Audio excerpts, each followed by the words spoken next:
Hi friends, welcome back to the channel Shri Sahi creations. ಇವತ್ತಿನ ವಿಡಿಯೋದಲ್ಲಿ ನಾನು ಒಂದೇ ತರಹದ ಕುಚ್ಚು ಹಾಕಿ ನಿಮಗೆ ಬೇಜಾರಾಗಿದ್ದರೆ ಈ ಥರ ಡಿಸೈನ್ಸ್ಗಳನ್ನು ಟ್ರೈ ಮಾಡಿ.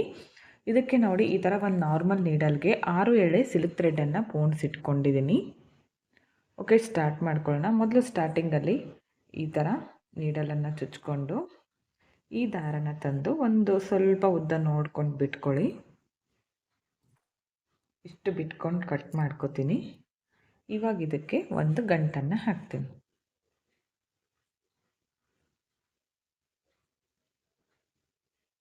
ಈ ಥರ ಮತ್ತೆ ಪಕ್ಕದಲ್ಲೇ ಒಂದು ಈ ಥರ ಬೆರಳಿಂದ ಡಿಸ್ಟೆನ್ಸ್ ತಗೊಂಡು ಮತ್ತೆ ಸೇಮ್ ಇದೇ ಥರ ತಗೋತೀನಿ. ಇಲ್ಲಿ 6 ಎಳೆ ತಗೊಂಡಿದ್ನಲ್ಲ ನಾನು, ಇಲ್ಲಿ ಡಬಲ್ ಮಾಡ್ಕೊಂಡಾಗ ನನಗೆ 12 ಎಳೆ ಬರುತ್ತೆ. ಇದನ್ನು ಕೂಡ ಕಟ್ ಮಾಡಿಕೊಂಡು ಈ ಥರ ಗಂಟನ್ನು ಕಟ್ಕೋತೀನಿ.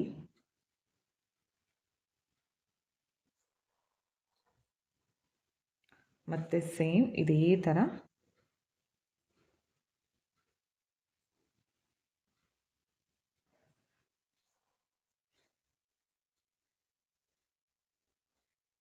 ಸೇಮ್ ಉದ್ದ ನೋಡಿಕೊಂಡು ಕಟ್ ಮಾಡ್ಕೊಳ್ಳಿ. ಕಟ್ ಮಾಡ್ಕೊಂಡ್ಮೇಲೆ ಗಂಟನ್ನು ಕಟ್ಕೋಬೇಕು. ಸ್ವಲ್ಪ ಮಾಡಿ ತೋರಿಸ್ತಾ ಇದ್ದೀನಿ. ಸೀರೆಗೆ ಮಾಡ್ತಾಯಿದ್ರೆ ಇದೇ ಥರ ಕಂಟಿನ್ಯೂ ಮಾಡ್ತಾ ಹೋಗಿ. ಇದೇ ಥರ ಸೀರೆ ಪೂರ್ತಿ ಕಂಟಿನ್ಯೂ ಮಾಡ್ಕೊಳ್ಳಿ. ನೆಕ್ಸ್ಟ್ ಏನು ಮಾಡಬೇಕಂತ ತೋರಿಸ್ತೀನಿ. ಓಕೆ, ಈ ಥರ ಮಾಡ್ಕೊಂಡಿದ್ದೀನಿ. ನೆಕ್ಸ್ಟ್ ಇವಾಗ ನೋಡಿ, ಒಂದು ನಾರ್ಮಲ್ ನೀಡಲ್ಗೆ ಈ ಥರ ಒಂದು ಕಾಟನ್ ಥ್ರೆಡನ್ನು ಪೋಣಿಸ್ಕೊಂಡು ಇದಕ್ಕೆ ಒಂದು ಈ ಥರ ಗಂಟು ಹಾಕಿ ಈ ಥರ ಮಾಡ್ಕೊಂಡಿದ್ದೀನಿ. ಇವಾಗ ಇದನ್ನು ಈ ಥರ ಹಾಕ್ಕೋಬೇಕಿಲ್ಲಿ. ಹಾಕ್ಕೊಂಡು ಇಲ್ಲಿ ಒಂದು ಬೀಡನ್ನು ಹಾಕ್ತೀನಿ. ನೋಡಿ, ಈ ಥರ ತುಂಬ ಈಸಿಯಾಗಿ ನಾವು ಬೀಡನ್ನು ಪಾಸ್ ಮಾಡ್ಬೋದು ಇದ್ರ ಒಳಗಡೆ. ನೋಡಿ, ಈ ಥರ. ನೆಕ್ಸ್ಟ್ ಇದೇ ನೀಡಲನ್ನು ಇದೇ ಥ್ರೆಡನ್ನು ಈ ಕಡೆ ಇರುವಂತಹ ದಾರದೊಳಗಡೆ ಹಾಕ್ತೀನಿ. ಈಗ ಈ ಬೀಡಿದೆಯಲ್ಲ, ಇಲ್ಲಿ ಕೆಳಗಡೆಯಿಂದ ತಗೋಬೇಕು. ಈ ಥರ ತಗೊಂಡು ಈ ದಾರನ ಈ ಕಡೆ ತರಬೇಕು. ಇವಾಗ ನಿಧಾನಕ್ಕೆ ತಗೊಳ್ಳಿ. ಓಕೆ, ಈ ಥರ ತಗೊಂಡು ಈ ಥರ ಬರುತ್ತಲ್ಲ, ಇವಾಗ ಈ ಎರಡನ್ನು ಸೇರಿ ಗಂಟನ್ನು ಹಾಕ್ಕೋಬೇಕು.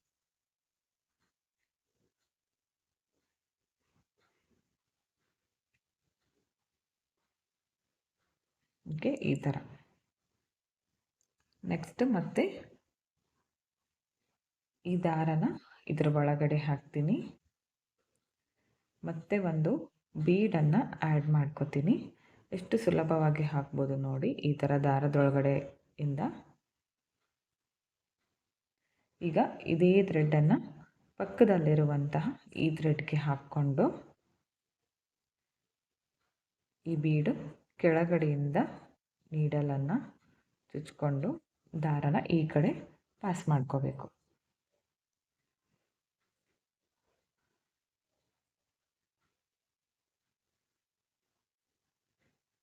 ಇದನ್ನು ಕೂಡ ಸೇಮ್ ಈ ಥರ ಇಟ್ಕೊಂಡು ಎರಡು ಸೇರಿ ಗಂಟನ್ನು ಕಟ್ಕೋತೀನಿ.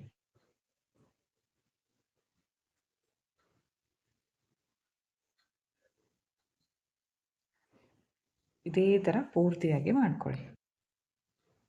ಓಕೆ, ನೋಡಿ, ಎಲ್ಲ ಕಂಪ್ಲೀಟ್ ಆಗಿದೆ. ಇವಾಗ ಈ ಎಕ್ಸ್ಟ್ರಾ ಥ್ರೆಡ್ ಇರುತ್ತಲ್ಲ, ಸ್ವಲ್ಪ ಕಟ್ ಮಾಡ್ಕೊಂಡಿದ್ದೀನಿ. ಯಾಕಂದರೆ ಕುಚ್ಚು ಹಾಕೋವಾಗ ಸ್ವಲ್ಪ ಅಡ್ಡ ಬರುತ್ತೆ, ನೀಟಾಗಿ ಬರೋದಿಲ್ಲ, ಹಾಕೋದಕ್ಕೂ ಸಿಕ್ಕಾಕೊಳ್ಳುತ್ತೆ ಒಂದಕ್ಕೊಂದು. ಸ್ವಲ್ಪ ಎಕ್ಸ್ಟ್ರಾ ಥ್ರೆಡನ್ನು ಕಟ್ ಮಾಡ್ಕೋತೀನಿ. ಮೊದಲು ಈ ಥರ ಸೀರೆ ಪೂರ್ತಿ ಮಾಡ್ಕೊಳ್ಳಿ. ಅದಾದಮೇಲೆ ಇವಾಗ ನೋಡಿ, 120 ಎಳೆ ಇರುವಂತಹ ಕುಚ್ಚನ್ನು ರೆಡಿ ಮಾಡಿ ಇಟ್ಕೊಂಡಿದ್ದೀನಿ. ಇಲ್ಲಿ ಆಲ್ರೆಡಿ 24 ಎಳೆ ಇದೆ, ಇದು 120 ಎಳೆ. ಇದನ್ನು ಡಬಲ್ ಮಾಡ್ಕೊಂಡಾಗ 240 ಆಗುತ್ತೆ. ಇದನ್ನು ಇದರ ಒಳಗಡೆಯಿಂದ ಈ ಥರ ತರ್ತೀನಿ. ನೀವು ಕುಚ್ಚು ಬೇಕಿದ್ರೆ ಒಂದು ವೇಳೆ ಈ ಕಲರ್ ಸೇಮ್ ಕೂಡ ಮಾಡ್ಕೋಬೋದು. ಈ ಥರ ಇಟ್ಕೊಂಡು ಸಮವಾಗಿ ನೋಡಿಕೊಂಡು ಈಗ 4 ಎಳೆ ಪೌಂಡ್ಸ್ ಇಟ್ಕೊಂಡಿರುವಂತಹ ನೀಡಲ್ ಜರಿ ಥ್ರೆಡ್ 4 ಎಳೆ ಪೌಂಡ್ಸ್ಕೊಂಡಿದ್ದೀನಿ. ಇದನ್ನು ಈ ಥರ ಮುಂದ್ಗಡೆ ತಂದು ಸ್ವಲ್ಪ ಬ್ಯಾಕ್ ಸೈಡಲ್ಲಿ ಬಿಟ್ಕೋತೀನಿ. ಈಗ ಈ ಥರ ಒಂದು ಲಾಕು, ಅದಾದಮೇಲೆ 4 ಎಳೆ ಪೋಣಿಸ್ಕೊಂಡಿರೋದ್ರಿಂದ 3 ಸಲ ಮಾತ್ರ ಸುತ್ಕೋತೀನಿ. ಸುತ್ಕೊಂಡು ಬ್ಯಾಕ್ ಸೈಡ್ಗೆ ಟರ್ನ್ ಮಾಡಿಕೊಂಡು ಮೇಲ್ಗಡೆಯಿಂದ ಈ ಥರ ನೀಡಲನ್ನು ಚುಚ್ಚಿ ಕೆಳಗಡೆ ತಂದು ಜರಿ ಥ್ರೆಡನ್ನು ಸ್ವಲ್ಪ ಬಿಟ್ಕೊಂಡು ಕಟ್ ಮಾಡ್ತೀನಿ. ಈಗ ಇಲ್ಲಿ ಕುಚ್ಚು ನಿಮಗೆ ಎಷ್ಟು ಉದ್ದ ಬೇಕೋ ನೋಡಿಕೊಂಡು ಕಟ್ ಮಾಡ್ಕೊಳ್ಳಿ. ನೋಡಿ ಈ ಥರ ಕಾಣಿಸುತ್ತೆ, ತುಂಬ ಚೆನ್ನಾಗಿ ಬರುತ್ತೆ. ಈ ಥರ ನೀವು ಸೀರೆ ಪೂರ್ತಿ ಮಾಡ್ಕೊಳ್ಳಿ, ತುಂಬಾ ಗ್ರ್ಯಾಂಡ್ ಲುಕ್ ಬರುತ್ತೆ ಸೀರೆಗೆ. ಇದೇ ಥರ ಎಲ್ಲದಕ್ಕೂ ನಾನು ಕುಚ್ಚನ್ನು ಕಟ್ಟಿದ ಮೇಲೆ ತೋರಿಸ್ತೀನಿ ಫೈನಲ್ ಲುಕ್ ಯಾವ ಥರ ಬಂದಿದೆ ಅಂತ. ಓಕೆ ಫ್ರೆಂಡ್ಸ್, ನೋಡಿ ಎಲ್ಲ ಬೀಡ್ ಕೆಳಗಡೆ ಕೂಡ ಈ ಥರ ಕುಚ್ಚುಗಳನ್ನು ಕಟ್ಕೊಂಡಿದ್ದೀನಿ. ಈ ಥರ ಕಾಣಿಸ್ತಾ ಇದೆ ಫೈನಲ್ ಲುಕ್ಕು. ತುಂಬ ಅಂದರೆ ತುಂಬ ಚೆನ್ನಾಗಿ ಬಂದಿತ್ತು. ಈ ಥರ ನೀವು ಸೀರೆಗೆ ಮಾಡ್ಕೊಳ್ಳಿ. ಸೀರೆ ಕಲರ್ ಕಾಂಬಿನೇಷನ್ ನೋಡಿ, ಡಬಲ್ ಕಲರ್ ಮತ್ತು ಇಲ್ಲ ಮಲ್ಟಿ ಕಲರ್ನಲ್ಲೂ ಕೂಡ ಮಾಡ್ಕೋಬೋದು. ತುಂಬ ಚೆನ್ನಾಗಿ ಬರುತ್ತೆ. ಈ ಡಿಸೈನ್ ಹೇಗೆ ಅನ್ನಿಸ್ತು ಅಂತ ಕಮೆಂಟ್ ಮುಖಾಂತರ ತಿಳಿಸಿ. ನಿಮಗೂ ಕೂಡ ಇಷ್ಟ ಆಯಿತು ಅನ್ಕೋತೀನಿ. ಇಷ್ಟ ಆಗಿದ್ದರೆ ಒಂದು ಲೈಕ್ ಮಾಡಿ, ಹಾಗೆ ಫ್ರೆಂಡ್ಸ್ಗಳಿಗೆ ಶೇರ್ ಮಾಡಿ. ಹಾಗೆ ಇದಕ್ಕೆ ಒಂದು 300ಇಂದ 350ವರೆಗೂ ಚಾರ್ಜ್ ಮಾಡ್ಕೋಬೋದು. ನಿಮ್ಮ ಪ್ಲೇಸಸ್ ಮೇಲೆ ಡಿಪೆಂಡ್ ಆಗಿರುತ್ತೆ. ಹೆಚ್ಚು ಕಡಿಮೆ ನೋಡಿಕೊಂಡು ಮಾಡ್ಕೊಳ್ಳಿ, ಇಷ್ಟೇ ಅಂತ ಹೇಳೋಕ್ಕಾಗಲ್ಲ. ಹಾಗೆ ಈ ವಿಡಿಯೋನ ನೀವು ಸಬ್ಸ್ಕ್ರೈಬ್ ಮಾಡ್ಕೊಳ್ಳದೆ ನೋಡ್ತಾ ಇದ್ದರೆ ಪ್ಲೀಸ್ ಚಾನಲ್ನ ಸಬ್ಸ್ಕ್ರೈಬ್ ಮಾಡ್ಕೊಳ್ಳಿ. ಪಕ್ಕದಲ್ಲಿರೋ ಬೆಲ್ ಐಕನ್ನ ಕ್ಲಿಕ್ ಮಾಡಿ ಆಲ್ ಅನ್ನೋ ಆಪ್ಷನ್ನ ಸೆಲೆಕ್ಟ್ ಮಾಡಿಕೊಂಡ್ರೆ ನಾನು ವಿಡಿಯೋ ಹಾಕಿದ ತಕ್ಷಣ ಮೊದಲು ನಿಮಗೆ ನೋಟಿಫಿಕೇಷನ್ ಬಂದು ತಲುಪುತ್ತೆ. ವಿಡಿಯೋನ ಸ್ಕಿಪ್ ಮಾಡದೆ ಕೊನೆವರೆಗೂ ನೋಡಿದ್ದಕ್ಕೆ thank you friends. Thank you for watching. Thank you.